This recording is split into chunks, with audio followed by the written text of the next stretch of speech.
December 2024, 3 nights until New Year.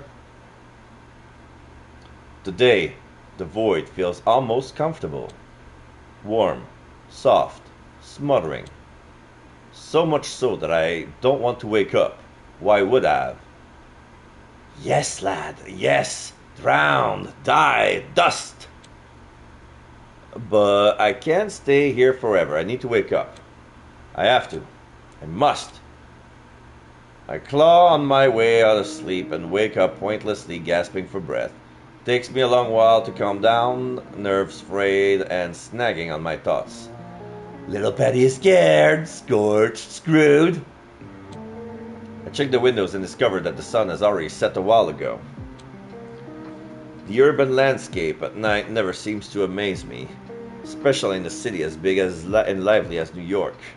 So many lights, cars, sounds, people rushing around at any time of day and night. Such a stark contrast to what was out there in the times I was still alive. I can sense that Callie's awake now, but she seems to have got up in a brooding mood. I leave her to her rumination and calmly match the nightlife outside the window until she pounds her fist into the couch. A hollow thunk fills the room. Cut to the chase, joke, or greet. Please spare my couch. I don't think it can take being a punching bag much longer. She doesn't react very well. Besides, it's side time we went. They're probably waiting for us already. What's the rush? It's not your head that's at stake here. True, but I promised I would stick by you, remember? Yeah, I'm sorry. I'm just worn out and freaking out. Understandable. After all she's been through in the past night, she has the right to be exhausted and afraid. Desperate, like a little rabbit caught in the hunter's snare. Listen. She rolls her eyes in livid annoyance. If you're gonna start with that, chastise, calm her down, stay firm. Hush now, just let me say my piece. My voice turned firm, cool, curt, so much so that she obediently closes her mouth. Well, I wish I discovered that trick 3 nights ago. Look, I can't promise you a rosy outcome. No pep talk either. You're too clever for that. What I can promise is that I'll be there for you and do my best to convince the council to let you go. She just nods, kind of dazed. I see the way my words, so uncomfortably raw and sincere, help her break through the haze of anxiety and exhaustion, anchoring her to the here and now. I am happy to provide such comfort, as long as I'm able to. So, are you ready? Guess I was born ready, unfortunately, or at least embraced. We head to my car in silence. Callie stills and looks at it for a while, eyes empty before inexplicably patting gently on the roof and getting inside. Our ride is spent in silence. I am too focused on remaining cool and collected in the face of what I know is going to come, and Callie seems just too scared. Bad omens. It's the Ravnos' judgment day. I promised Callie I would stand by her, and I fully intend to keep my word, come what may. But it's December. We drive mostly in silence, which suits me just fine. Guess there's not much left unsaid at this point, and really, not much I want to talk about either. I pull up a few blocks shy of the Elysium, parking in an alleyway shadowed by I pull up a few blocks shy of the Elysium, parking in an alleyway shadowed by half-built tenements that bears a surprisingly desolate look. Why are we stopping here? The art hole is a couple blocks down. Let's get some fresh air, no parking spot, let's play it cautious. I'd rather them not see us coming from a mile away. Besides, a little walk might do us good, no? She just nods, maybe with a bit of relief. Walking is going to change anything. We both know it, but maybe it'll help us steal her nerve for whatever is waiting at the end of the trek. The walk is quiet. Just a crunch of snow underfoot and the looming skeleton of buildings around us. Their empty window frames like open mouths howling at the city. They remind me of dead trees, hollow and eerie, but enticing, taken out of a page of a gothic horror novel. It feels oddly fitting. The irony isn't lost on me. Deep in my gloomy thoughts, the sound of a heated discussion coming from one of the sides completely passes over my head, at least until Callie points it out. Who the fuck does construction at this hour? Nobody, of course. Not without the proper lighting, at least. Shh! This way. I tug her a bit too sharply towards a fence that in the hiss for her to take a closer look at the source of the noise. Who's the hunter? Who's the prey? Shut up! Peeking out, I see three probably mortal in beat-up clothes, chatting animatically like they're plotting something nefarious. Great, a bunch of thieves or just idiots betting who can haul off a T-bar. Big deal. Let's keep moving. Hanging around here isn't exactly helping me. I catch a glimpse of a handgun peeking from one of their belts. I'm not sure they're just thieves, Callie. Leave it, Pats. What is it to you? What are your boys up to? My eyes narrow, noticing out more details. They're tense like a coiled spring ready to snap. One of them is wearing what looks like a bulletproof vest under his jacket. They could be undercover. Maybe DEA on the stakeout? I doubt they're the feds either. You think? Hunters. Probably a scouting party. This close to Elysium? Fuck! We freeze, spying on them until the sketchy sound of a radio cuts the silence short. I can't hear the word, but whatever's been said has been dashing into the building, steps echoing up the stairs. Look how they run. They dash, sprint, climb, jump, fall, boom. I look over at Callie, fingers busy twirling my ring to calm my head down. Let's go after them. That might not be the best idea. I'm not sure. Oh please, you already made up your mind. Your face screams internal debate loud and clear. Right. Boom, gloom, doom, doom, doom. I have a bad feeling about this. We better figure out what they're up to. She nods and starts for the building. They move cautiously and calculated. I follow, silent as the grave. We're up to 10, 12, 15 floors in a blink, tailing the hunters, melding into the shadows as we go. The higher we climb, the louder the wind howls, whistling through the unfinished windows. Soon we sneak up into a vast open area still under construction and crouch behind a half-finished wall. The three hunters we follow and join a few others, one clutching a radio and posing like he's the boss. I take a quick look around to get the lay of the land and... Holy shit! Quiet! Among the debris of wires and building tools, there's a brightly lit table piled with maps and a strange screen display of a stream of words on the screen surface. Military equipment is strewn everywhere. Assault rifles, bulky vests, goggles, and notably a massive sniper rifle on a bipod aimed loosely at the street below. No, no, no, no! The Inquisition! Special Forces Affair Divisions! I don't think they are that. Callie lowers her voice to a whisper. We need to we need to get the hell out of here now. If this is sad, if there are more of them, they are not the feds, I'm telling you. They are well equipped, but all of this screams paramilitary to me. So what's our play? A million of answers flashes through my head in the blink of an eye, all of them bearing the same flavor. Hiding is over. It's time to fight. I race slowly, tense like a predator, ready to pounce. Stay low. It'll only take a moment. In a flash, I dart towards the nearest hunter. A gruesome crunch echoes as I smash his head against the column, as easy as a grape. The rest of the hunters snap out of their daze, moving sluggishly as if suspended in ember. Dementation, heed my call. I don't try to search for words more impactful, exotic, or loud. The right ones come to me as if they were waiting to be released, received by the waiting ears of the hunters. I whisper simple, cutting truths nobody wants to hear. But they do. It takes no time at all for the first of the hunters will do to crumble. He screams lighter and higher.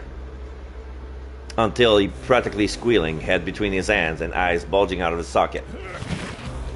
I pick him up by the lapels while he's distracted and hurl his body through the air, straight at the two others who scramble for their weapons, knocking both of them down.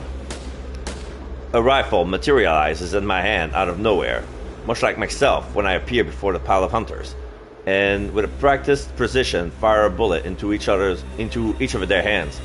They collapse with a muted thud of flesh hitting the concrete. Silence falls over the room. The immediate threat apparently neutralized. I am still riding my high, overwhelmed with muscle memory of war and sacrifice, so much so that my senses are dulled. How useless. Pádraic, behind you!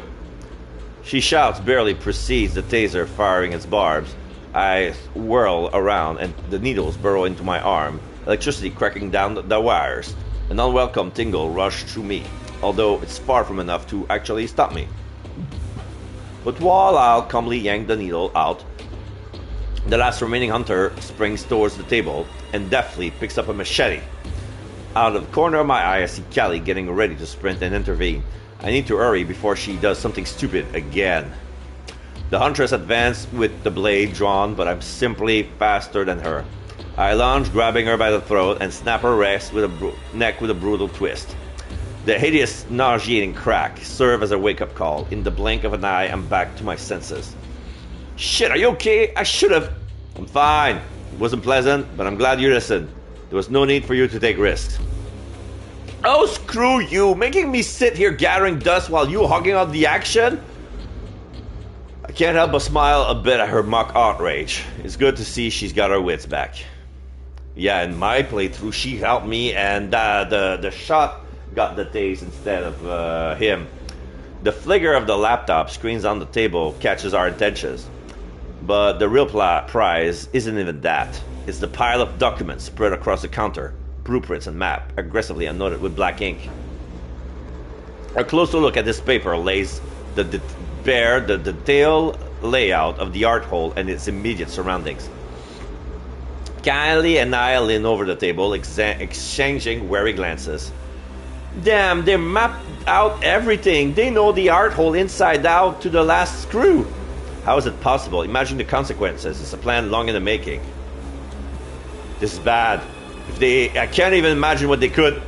Suddenly, through a gap in the wall, Callie spots something outside, probably on the roof of the building next door. Following her gaze, I see flashlight beams slicing through the darkness. She jerks into action like a cat on hot bricks, grabbing the sniper rifle propped by the window. Sweeping the gun from side to side, she peers through the scope, surveying the entire neighborhood. What do you see? Hunters, loads of them, all over the fucking shop! Bollocks. Jesus, we're completely surrounded. Every damn direction is swarming with hunters. She jerks away from the scope, which clatters against the rough windowsill. What the hell do we do now?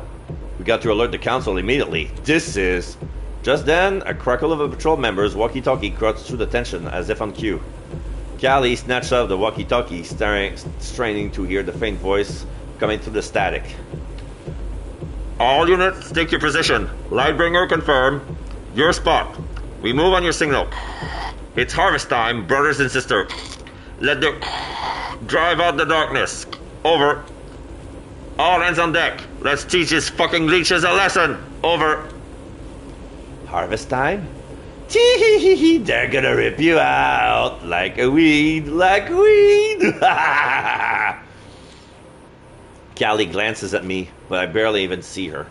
I'm frozen in place, long forgotten memories of bullets howling and emerging, and the engines roaring in the sky thundering in my ears. Don't just stand there, damn it, move! We bolt from the building as far as our legs will take us. The cacophony, my voice brewing inside my head, makes it hard to think and navigate in the labyrinth of alleyways leading to the art hole.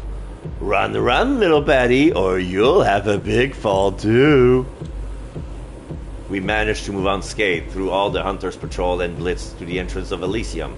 Callie makes for the door, ready to grab the handle, but is immediately stopped and none too gently shoved aside.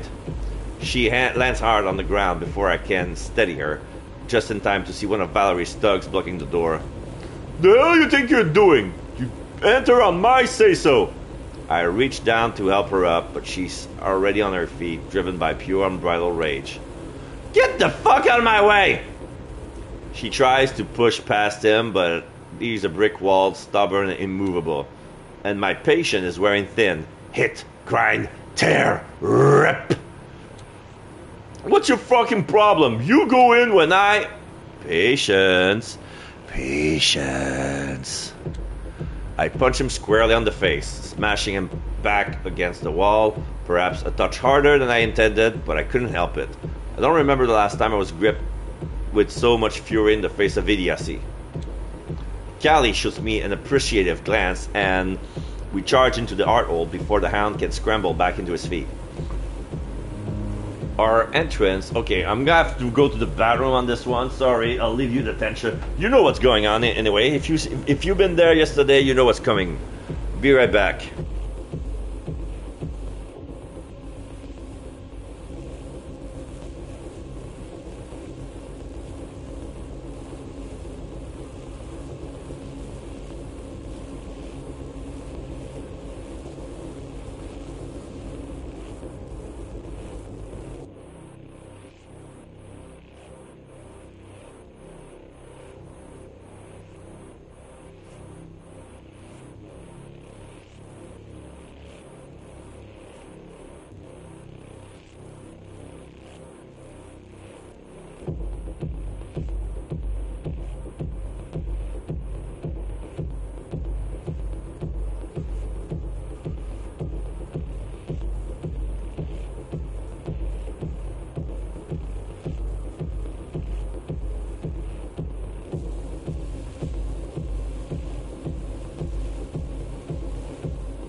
Okay, back. Our entrance stopped the incessant debating dead in its track. You could hear a pin drop amidst the choked-off silence. Jaws hit the floor, eyes widened, but the only thing I really noticed is the murderous look the sheriff is throwing our way. Callie nearly trips over her own feet, but regains her balance before ending up on her knees. A quick glance tells me the room hasn't changed much since my last visit, except for the notable absence of torque. I barely have the wits to ponder that. What on earth is this intrusion? You cannot possibly... This is hardly the matter of arrival for someone whose fate is so precariously perched, Ravnos. Callie waves her hand, desperately trying to get the attention instead of their scorn. There, the hunt. Kadir, can we not just skip the trial? It's obvious she's courting final death here. Everyone just shut the hell up for 1 second. They obviously have a reason. I need to get through to them. Esteemed council, please, you must listen to... That fucking hound from the door grips Callie on her arm, wrenching it back harshly. And the council is still talking. What are your plans for dealing with this, Sheriff?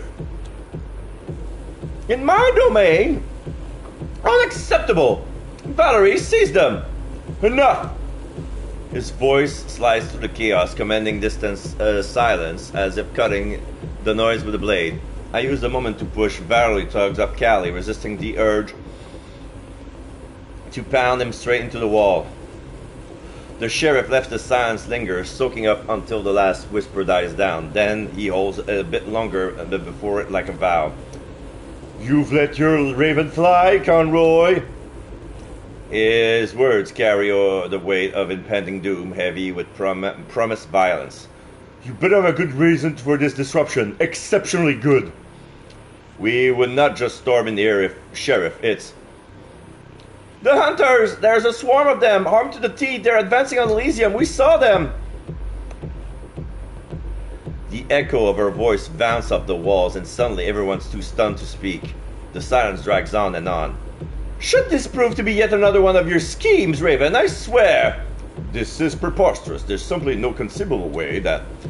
You're all completely out of your fucking minds. Just listen to her. Their ears are closed, shields shut, the way they always have been, too obstinate, unyielding in their own tired ways. All they do is talk and discuss, argue and scream, and nothing ever comes of it because none of them will cede ground. Blind, old, useless statues, entrenched with their power and pride. They will all die, you know, Patty, and you'll be buried with them. Lightbringer, the BFB is ready for launch. Countdown imminent. Over. What? Did the man name this fucking thing, or what? The man named this fucking thing, or what? The radio. I give Kylie a look, glancing at the walkie-talkie in her grasp, and let her dulled eye light up. She strained up and slams the walkie-talkie down on the ludicrously opulent table. The quarreling stops. They're all ears now, listening to the intercoms. This is Lightbringer. We're green zone for launch. Initiate countdown. 10, 9. I feel body freeze in my veins. Surely they won't just... Little tower had a big fall. The sheriff twitches as if ripped out of a suspended animation, understanding booming on his face like blood on broken skin. Evacuate the premises! Now everyone! Go, go! Just like that, it finally clicks for them. But it's already too late. 6, 5. I lunge for Callie as she boats confusedly blindly, just following the mob to try and shield her the best I can, but... And neither the sheriff nor all of his... 3, 2. Little tower together. The last image seared into my memory is Callie's face just before... 1.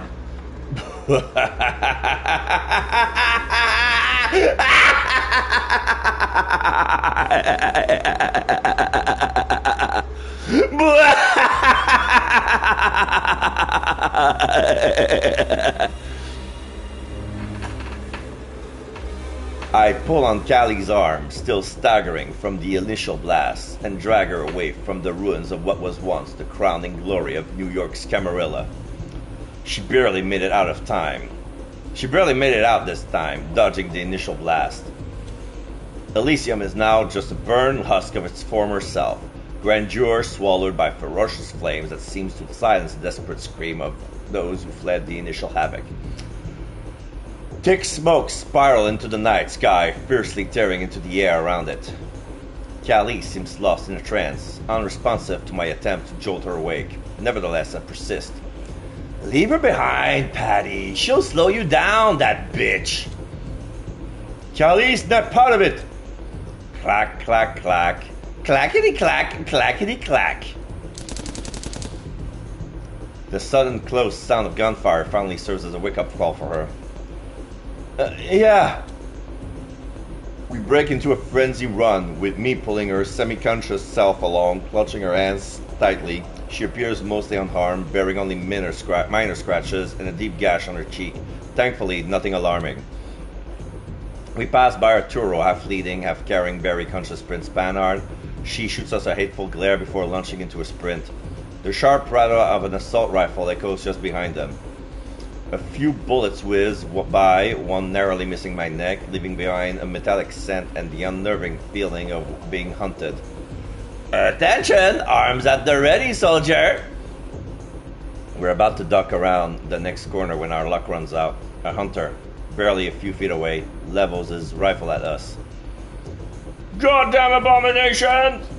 I recognize him. He's the sole survivor from that mob that went after the serpent. The serpent handed him with a grenade and, with his human charm, ordered to detonate it at their headquarters. I was certain he would be torn to shreds by now. He hesitates, lowering his gun slightly. I know y'all, you goddamn leeches, I remember you! I bare my fangs, carefully observing his every move, ready to strike at any moment. Rip, tear, slash, rend, bleed him. Bleed the fucker dry! Silence, damn you. What you did, I nearly lost my damn mind. What I saw. Why? He snaps the rifle up, now aiming for Pádraic's head, still following his movement closely. But I snapped out of it, fought off your mind tricks. You can't control me, 'cause you're shite at what you do, you cunt.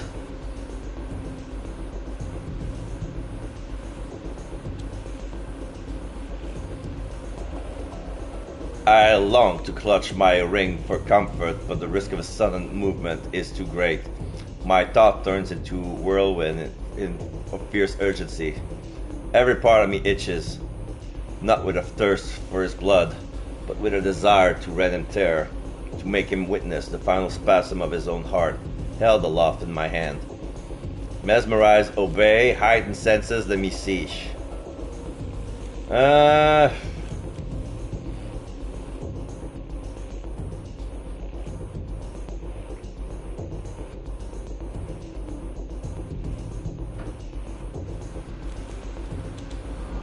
I bore into his eyes and slither into his consciousness, a dark labyrinth filled with vile, repugnant thoughts.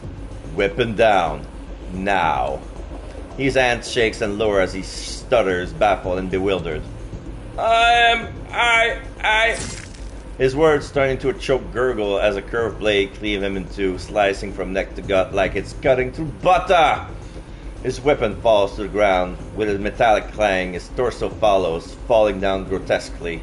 Then the rest of the hunter hits the snow, blood spewing out like a macabre fountain, unveiling the executioner.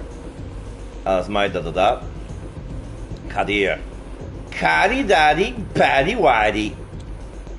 I lift my eyes. His blood-streaked face is horrifying, anger etched deep, his fangs bare, elongated.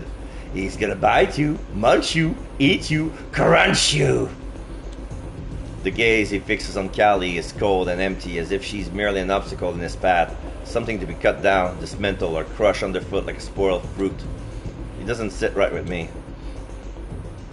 Revealed temperament sees through self, still your blade, or we're not your prey. Okay, I'm gonna check a little aspects. Revealed temperament. My visions converge with my other senses, making me omnipotent and all-seeing. And what unfolds before me, the ruthlessness with which he dispatches his previous victim, it chills me to the core. Kadir, do not. Kadir cocks his head, almost like he cannot grasp the meaning behind the words. There's a primal edge to him, an untamed frenzy that seems to feed on something dark and ravenous. He is fury, he is wrath, he is vengeance, he is the night, he is Batman! And those eyes, those depthless, empty. He's gone, Jim, too far gone. They belong to the beast. Gunfire snaps all of us back to reality. Without uttering a word, Kadir leaps into an alley like a feral cat, ready to mangle everything and anything that dares to stand in his way. I count my blessing, there are few and far between. I catch sight of Julia emerging from the dilapidated front of the hearthole, a sling draped over her shoulder. She passes the limp body to Valerie, who materialized right behind her. I nudge Callie gently on the shoulder, and she responds with a brisk nod. Valerie hurries past us and slips into an alley. Julia, with one arm dangling uselessly, strides up to us. Are you idiots really just going to stand there? No, obviously not. The North 66 block, those assholes are pushing in from the Bronx. Conroy, you clued in on our safe spot in Greenpoint? I don't think so, no. Dip, thundering boom, it reaches us only a moment after the ground between us explode in a fountain of debris. We duck mindlessly, scanning for the shooter to no avail. Surrender! Throw your hands up, bitch! Fuck, we need to split up. You two, make for Williamsburg. Someone will pick you up there. Move it now! Let's go, chop chop! She vanishes into the shadow, only her fading footstep giving away her departure. Another loud explosion rumbles and a gunshot cries just as we attempt to sneak away from our hiding spot. That's when I catch a glimpse of the shooter. A fleeting shine from their scope gives them away. Perch on a rooftop down the street, prepping their next shot. But it never comes. Instead, a dog materializes out of thin air on the rooftop, lunging at the sniper. His jaws clamp onto their neck, throwing them off balance. They stumble and fall off the roof. And just as suddenly as disappear, the dog is gone. Holy fuck, did you see that? Yeah, I did. Might have been a gangrel, although. We'll have to ponder that later. We waste no more time ducking into the dark alley, me in front, Callie on my heels. But I can't shake the feeling that only darkness lies ahead, waiting for us to come. How far can you really go? The relentless echo of gunfire fades, now replaced with the distant, mournful wail of Paris siren. Good cop, bad cop, lured cop, dead cop, dead, dead, dead, dead. We pressed on, but the almost palpable threat that gradually seeps into my resolve, my inner voices clearly reveling in my weakening guard. So I keep spinning my ring until I hit 20 and repeat this personal ritual of mine each time the voices rise anew. Dead, dead, dead, dead, dead, dead, dead, 20. We should get moving. Yeah. We run in silence, Callie and I executing our movement in seamless harmony, as if we have practiced this flight over and over, perfecting each motion. But the memory of the massacre I witnessed in Elysium clings to my mind like a parasite. My reaction was visceral, the body reverting to its strange warfare instinct, the image of a rogue grenade shredding my comrades, while I, the fortunate survivor, fled before my mind could even register the need of it. The scent of charred flesh is almost tangible, disturbingly vivid, curiously mixed with oil. As we sprint through a seemingly safer alley, a hint of burnt gasoline hits my nose. The smell intensifies when we round the corner, mingling with the fading glow of a fire dwindling in a trash can, devouring whatever it caught. Callie trips, crashing into the icy slush. I move to help her up, but something stops me in my tracks. My senses escalate into high alert, detecting the lurking danger around us. I look up, eyes adjusting to the dim light. The alley is strewn with bodies hunters, judging by their gear. It's deadly quiet. Deadly, deadly, dead, die, die. Would you just stop? Shit, it's like a grinder run through them. Whoo! And she's gonna eat it too. Do not know, but we need to find another way. Something's not right here. Ain't that so fucking perceptive of you? I spin my ring like madman I am, but to no avail. The noise only grows, and it's the last thing I need right now. But what would you ever do without us? I would be able to tank! 20. I look up and freeze, seeing Callie launch upwards, her fingers stretching out, desperately trying to grab the slick surface of a flaming bottle. Somehow, she manages to secure a grip. Still airborne, she spins and throws the bottles out a nearby window, where a hunter, one that I completely missed, stands with his face twisted in terror. The sounds of breaking glass is quickly followed by an explosion of flames from the window, and the hunter's agonized scream fills the air. The pungent aroma of charred flesh strikes my nostrils, permeating the alleyway within seconds. Callie lands roughly on her back. I swiftly rush over and pull her back 2 feet. Then a piercing scream and the sound of smashing glass cut through the silence. Yet another hunter tumbles out of a window, landing with a thud that suggests broken bones. He's followed by a dark, bloody finger that lands elegantly next to him. Well, well, who else could it be? Valerie grabs the hunter by the throat, hoisting it up before biting deeply into his neck. She drinks ravenously, her victim's body spasming under her grip until it finally goes limp, the last twitches fading into stillness. Valerie? She doesn't answer, still eye on the feeding craze. Without a word, she spins around and disappears into a nearby building. Moments later, she emerges carrying unconscious Aisling. Both of her legs are missing below her knees. Left arm has been ripped off at the shoulder, and her neck bears severe laceration all over. She's also covered in extensive harsh burns, giving her skin the texture of crackle scales.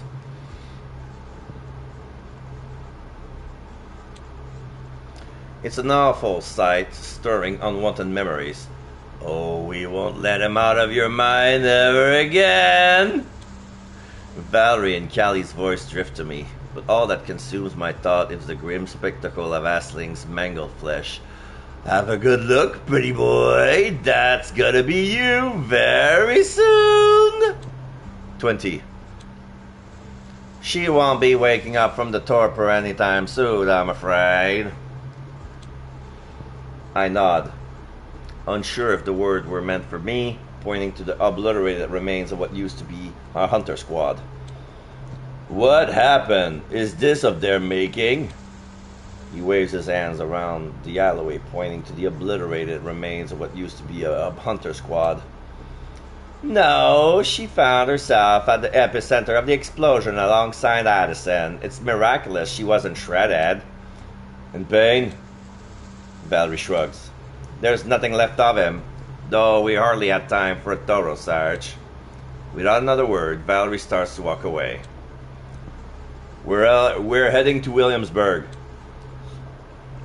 Valerie stops briefly, looking back at us through her disheveled mop of red hair. Excellent. Then she's off, sprinting away, her dark figure cast in stark contrast against the flickering flames as she disappears into the night. I want to thank Callie for saving my skin, but she appears tense and on edge, so I simply nod in gratitude. Come on, we have a lot of ground to cover. After a grueling half-hour march, we take a break near a desolate, abandoned dump, its landscape cluttered with rubble and crumbling walls. I pause, inhaling deeply once again, unconsciously tapping into my mortal habits, and glance at Callie, searching for a moment to speak. What's up? Got something on my face? That was sharp thinking earlier. You're really quick on your feet. She smirks at me mischievously. Yeah, try walking on mile boots. You'll stop second-guessing shit real quick. The sheer absurdity of the situation triggers an uncontrollable chuckles from me, with Callie joining in almost immediately. We laugh like lunatics, the high we are riding amplifying the laughter even more. It seems we both needed a respite from the relentless gloom. But the laughter is fleeting. 'Cause every time you laugh, a seaman dies. A scream shatters in the calm, echoing from the direction of the dump. I instantly recognize the fiery timber, and by the look on Callie's face, she does too. Julia! We sprint towards the source of the scream, eyes peeled for any threat, only slowing at Julia's voice becomes clear. She furiously swearing at someone, her tone tinged with pain. A strange man stands over Julia, clad in a leather jacket and wearing a clerical collar, standing up against the black of his shirt like a scar on a healthy tissue. He's armed with a double-barrel shotgun, a cross-shaped wooden stake strapped to his thigh, and likely harbors more lethal tools concealed about his person. This is a pro hunter.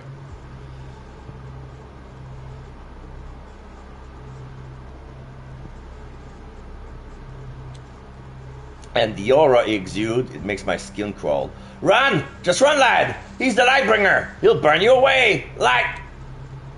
Julia is sprawled on the ground, a combat knife pinning her limp arm, while the hunter's shotgun presses brutally against her throat. Despite her exhaustion, she clumsily reaches for a packet of cigarettes with her free hand. Her voice is gritty but quivers as she speaks. Be a good sport and help with this, damn. I've earned one last drag at least. You know, those things will kill you. Hilarious. Do they teach that in the cemetery, or does it come just naturally? His moments are slow, calculated, almost serene as he lights Julia's cigarette for her. I sense Callie's unease and gesture to her to calm down. Something's not right about this guy. We should... Yes, but let's bide our time. The right moment will come. I find myself immobilized, my limbs frozen with raw primal fear, making me want to get away from him! Spin 20. Should I run through a comedy routine or my sins while we wait? Continue. No need. You're beyond redemption. There's no sin when there's no soul. Oh, Father, I am sinful in more ways than you can imagine. Father, I left the clergy a long time ago. Now I follow a different calling. One that has truly deepened my faith, far beyond what the Holy Sacrament could achieve. Well, isn't that a fucking relief? Julia draws deeply on her cigarette, stalling for time. The hunter watches, irritation flickering across his face, before he suddenly flicks the cigarette out of her hand. I pity you, creature, like so many others I've dealt with, but there's nothing that can be cleansed with holy fire, and I have just the remedy. He breaks open the shotgun and pulls a peculiar orange shell from his pocket, its surface marked with its dark DB. Dragon's breath? Bollocks. Consider it an act of mercy. Just get on with it and save me the fucking lecture, will you? The hunter stands, his movement meticulous, and methodically ejects the old shells, preparing to shot in the orange ones. To my cue, stay the fuck away! You won't do it, I forbid you! The hunter frees as if struck by lightning, his shotgun only half loaded, his wild eyes meeting mine in a silent clash of wheels. And I don't feel like the odds are in my favor, but I refuse to back down. Compel, heed my words. Dementation, welcome to the parrot of fools. I see you for what you are. I feel my words seep into his mind like a poison, spreading neuron by neuron, searching for a leverage point. But I found nothing, no fear, no submission, just a raw, steadfast resolve. And suddenly, it's me who's afraid. If you could really see me, you would have flesh already. But you can't outrun your reckoning. Then, in one fluid motion, the hunter draws a six-shooter. The crack of gunfire shatters in the eerie silence. Clatter, clatter, mindless chatter! It feels like if a wrecking ball has struck right above my lifeless heart, severing the connection between my feet and the ground. It's a brief flight, but it ends abruptly with my head crashing against the unforgiving surface of cold, hard concrete. Endless black, dim and dark. And then, darkness. There is nothing. A void, devoid of sound, devoid of scent, devoid of touch. I feel nothing except the sheer, overwhelming reality of this strange, dark dream in which I seem to be trapped. But the darkness, I can feel it, swirling and churning around me like ink, seeping into the void at the edge of this boundless expanse. Is this how it ends? It is not the end! Strange, because it's exactly how I imagined it would be. Open your eyes! My eyes are open, but I see nothing. Then open your mind! I let go my reason, relaxing ever so slightly, and I feel something. Something touches the essence of what is me, pulling me back from the brink. And I yield. The voice ceased to clamor, staying uncharacteristically silent for what I am used to. Not that I complain. I just know it won't last for very long. As we head toward the hideout, I find my hand instinctively reaching for the wound, much like a tongue probing the gap left by a recently extracted tooth. The wound is healing, slowly but surely, by a sheer stroke of luck. The seasoned hunter has loaded his sidearm with conventional ammunition instead of something far more undeadly. I saw the sorry state of his remain, reduced to almost nothing. Callie tells me a throwaway explanation involving animals or something to that effect. I wasn't paying attention either, so well... During our chaotic escape, I haven't found a suitable moment to ask about what exactly happened while I was unconscious, but it seems relatively quiet now. So, just to clarify, random animals attack the guy just to help you out? Callie shrugs nonchalantly, adjusting her hold on Julia. She's limping between us, supported by our shoulders, still reeling from her earlier encounter with that zealot. Oh, cut the bullshit. Modesty is not a good look on you. I don't fucking know, okay? It just happened. Honestly, I just look at him and wish rats would eat him alive. I don't know how Callie managed to subdue that hunter. My efforts have barely scratched his ironclad resolve, and given our disparate levels of experience, hers shouldn't have been able to either. But she did anyway, and we're all happier for it. It seems the story of mortals displaying extraordinary strength, like lifting cars in adrenaline-fueled moments, might carry over into this unnatural state of existence of ours, though in a less conventional way. Still, regardless of how she managed to do it, I'm impressed and grateful.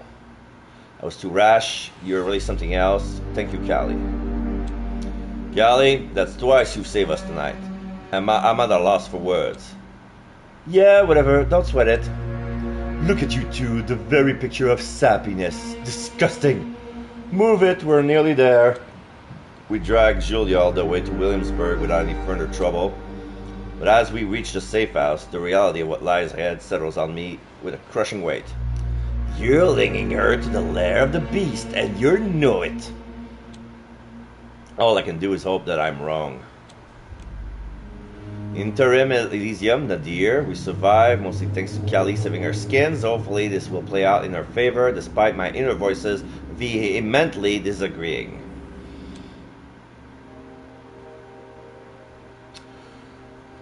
As soon as we enter the temporary Elysium, Julia sips up my shoulders. I relish the brief moment of relief, observing as Callie, limping slightly, moves to assist Julia, who struggles to light her cigarette.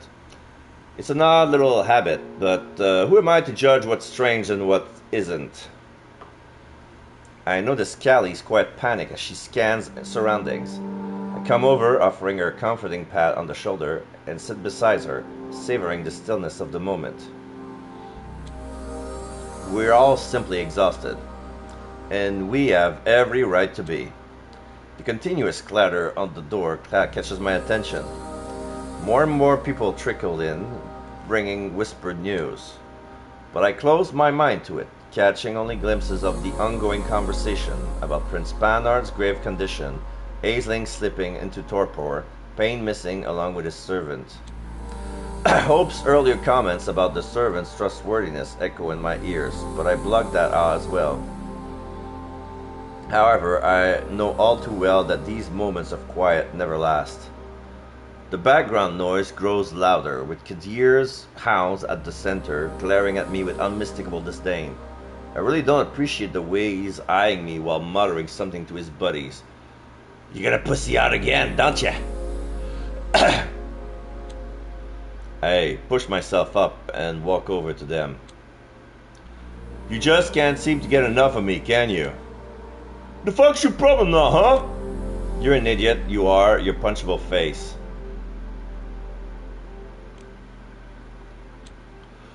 I don't like the way you're staring at me, as if I'm the source of every disaster in your sorry existence. Chill out, trash! You'll get yours soon enough. Call me that again, I dare you. Cut it out, all of you.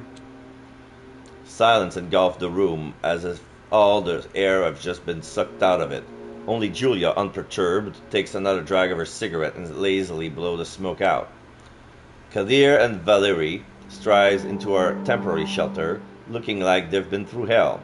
They're covered in blood, clothes dirty and ripped in places, but while multiple gashes and scratches mark their skin, they seem otherwise relatively unharmed.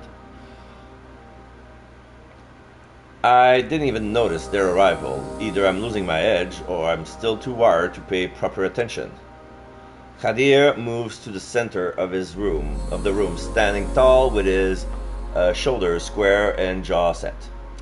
Every conscious eyes follow him like a hawk. Our defense turned offense was successful. We have managed to rout the remaining assailant with no further losses on our hand. Valerie joins in, standing at attention and clasped behind her back. We were not followed to this location, and since this Elysium is freshly established, his whereabouts remains secret. We may rest assured that we are secure here for the time being. Kadir surveys the room with a stern gaze, brows furrowed and furrowing even deeper at the sight of Callie and me. For the moment, though, he focuses his attention elsewhere, barking up an order to my tentative enemy. You! Give me a complete status report on everything that occurred in our absence. Yes, Sheriff. He launches into a brief recounting of all that happened while Kadir and Valerie went on their murderous rampage, tallying up the dead and wounded. Kadir remained unmoved throughout, rooted onto the spot in a peculiar way that suggests that he is restrained by the very rage that yearns to propel him forward. His demeanor is unsettling. He was distant when I first arrived in New York, but now he seems to be even further removed, almost beyond reach. That'll be enough. The hound clamps his mouth shut mid-word. Prince Pádraic is no condition to continue tonight.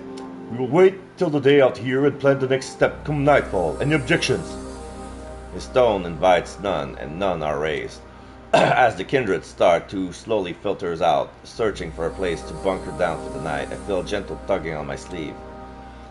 I think that's our cue to leave.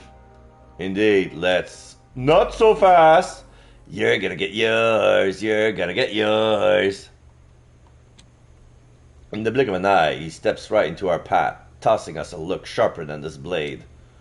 Your arrival right at the cups of the attack seems far too miraculous for my liking. Before I can even voice my burgeoning anger, Callie speaks up, all bristled and agitated. What's that supposed to mean? We'll literally save your asses! Perhaps, or perhaps not. We will sort that out tomorrow night. For now, I think you've got you just the right place to rest. You, take them to the basement cell. A cell? You can't be serious! As the ache in my wound intensifies, I'm left with no strength to resist. Neither Callie nor I protest as we're escorted down in a clean basement cell. We do, however, exchange a few whispers. Got any clever plans to get us out of this mess, preferably without pushing us straight into another? Never always in trouble. Mess. Trenches. The clamor in my mind intensified once more, leaving me only with a profound sense of resignation. Why don't we hold off on the bickering for the evening? I really need to rest, and you should get some too. How the hell am I supposed to rest with this fucked up dream playing on loop? No need for being dramatic, Callie. We have survived a veritable nightmare tonight. How much worse can it get? Her silence speaks volumes, and I quietly appreciate it. Because I too dread hearing the answer. So noble, so chivalrous, so full of shit. Not for my own sake, but for hers. Meanwhile... Torque. Gah. Mia? What? Cat got your tongue? Thought you loved running your mouth off, huh? Like some eager little bitch wagging your tail for your masters? You ain't gonna tell me that knife in your throat's making things difficult, are you? Speak the fuck up! What's that? Sounds like a fucking mutt whining. Bark for me, why don't you? I fucked up. I held you down, and I'm fucking sorry, but typical's always a fucking butt with you. Don't, not like this. Not where everything's going to shit. Please, you gotta hear Pádraic out. Shut it, just shut up. Ever since that pretty boy wormed his way in, you've got even more spineless, telling us to lick Drumarilla's boot. Hold back, we can mend fences. It's all for a better future for all anarchs. Pure fucking bullshit. Well, I've never. Go to hell, Torque, and take your fucking cautious with you. Yeah, don't. Da. Mark my words, y'all. You act like a dog, you die like a dog. So she made her move. So the casualties of the anarchs is like, we don't know how bad they've been hit, but yeah, Mia managed to make her move on Torque because he was too lenient.